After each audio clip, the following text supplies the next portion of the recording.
Hello students, welcome back to the another video of Education World. आज हम GST का question start करने वाले हैं। जैसा कि मैंने आपको जीएसटी का इंट्रोडक्शन पहले वीडियो में दे दिया था, इससे पुराने वाले में आज हम जीएसटी का क्वेश्चन स्टार्ट करेंगे और उसको सॉल्व करेंगे। ठीक है, अगर आप ने बुक परचेज़ नहीं की है तो सबसे पहले तो आप जाके बुक परचेज़ कर लो। और ये है एक ओसवाल की बुक। अगर आपको अच्छे मार्क्स लाने हैं तो इसकी बुक की लिंक भी मैं डिस्क्रिप्शन बॉक्स में दे दूँगी, इसको भी परचेज़ कर लो। लेकिन अगर आपको अच्छे मार्क्स लाने हैं तो ही करना, अच्छे मार्क्स इससे भी आएंगे, बट अगर बहुत अच्छे लाने हैं तो मैं उसका भी लिंक दे दूँगी, आप डिस्क्रिप्शन में जाके उसको परचेज़ कर सकते हैं। इस सीरीज़ में हम आपकी क्लास 11th की पूरी अकाउंटेंसी को कवर करने वाले हैं। So subscribe the channel. चलिए आज का वीडियो स्टार्ट करते हैं।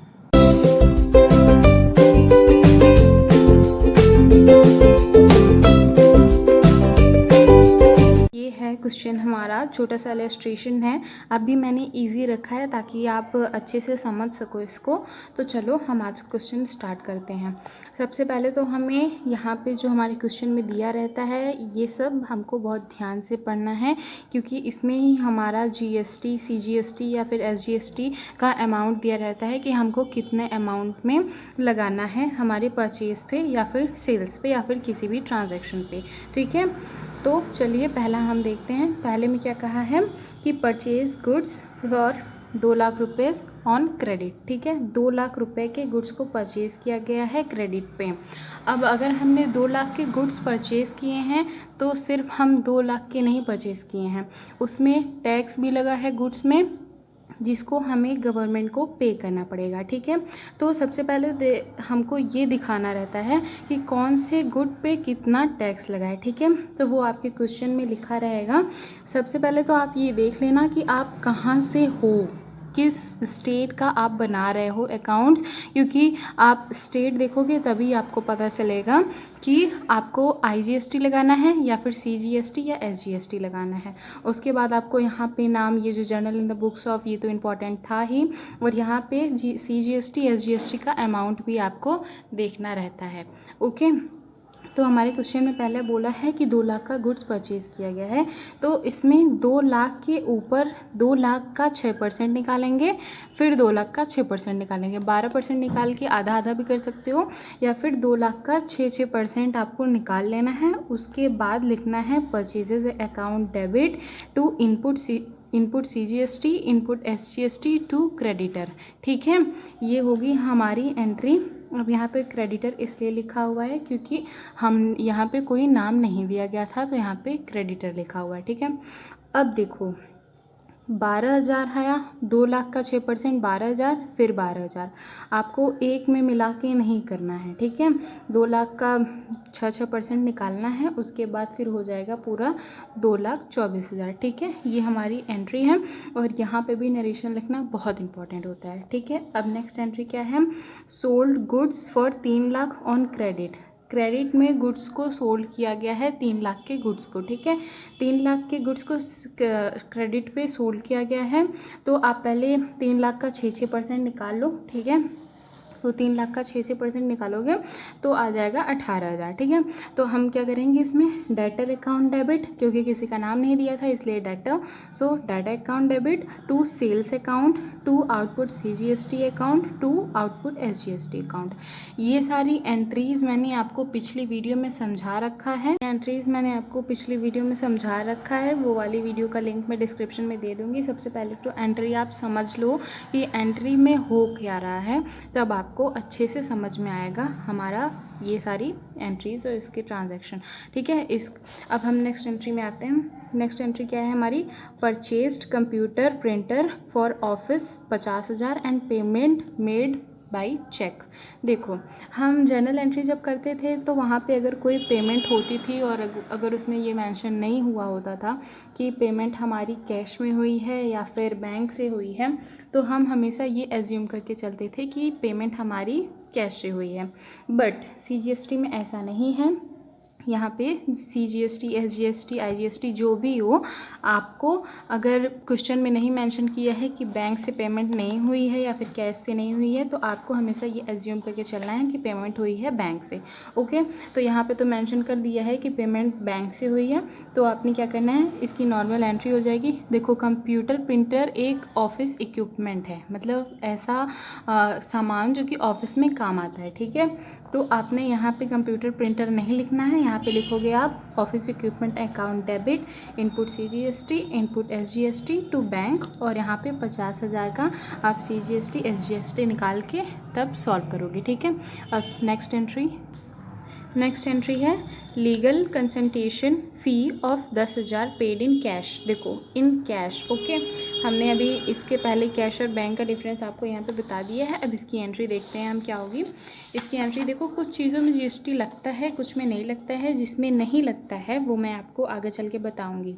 ठीक है, इसकी एंट्री क्या हो जाएगी, इसकी एंट्री हो जाएगी legal fees account debit, input CGST, input SGST to cash account. ठीक है, 10,000 का आप 6% निकाल लोगे।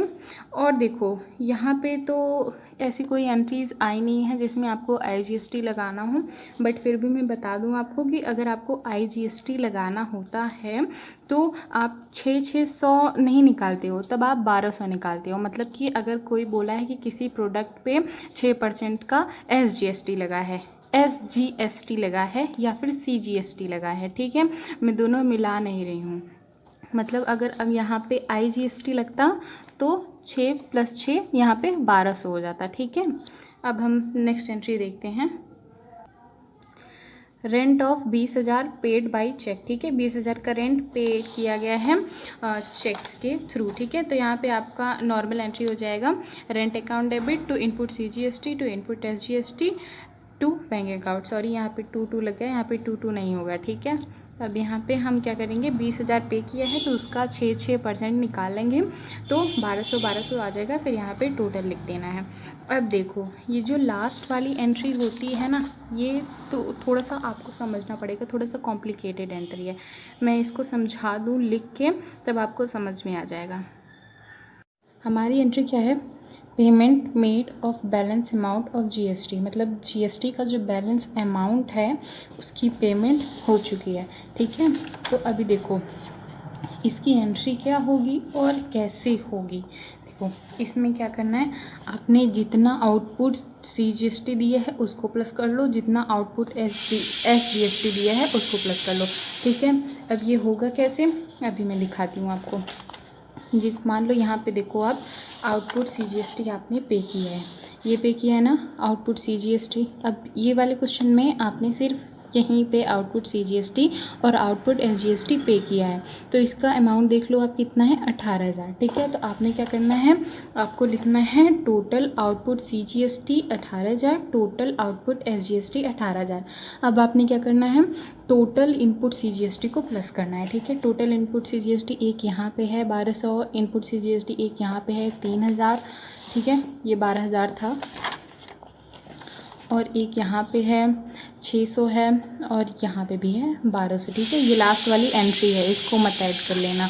ये यहाँ पे हमने क्या किया, ये सबको प्लस कर दिया, और उसके बाद कितना है हमारा अमाउंट, 16,800। ठीक है, अब आपको क्या करना है कि आउटपुट को इनपुट से एडजस्ट करना है, आउटपुट को इनपुट से एडजस्ट करना है। तो कैसे लिखोगे, आउटपुट मतलब 18,000, इनपुट मतलब 16,800 को माइनस कर दोगे तो आ जाएगा 1200। ठीक है, तो net CGST paid 1800 minus 16,800 equal to 1200। ठीक है, अब ये समझ में आ गया होगा। इसमें बात की है सिर्फ CGST और SGST की, वो भी आउटपुट इनपुट। अगर यहाँ पे IGST आ जाता तब कैसे एडजस्ट करते, वो भी मैं आपको नेक्स्ट वीडियो में बताऊँगी।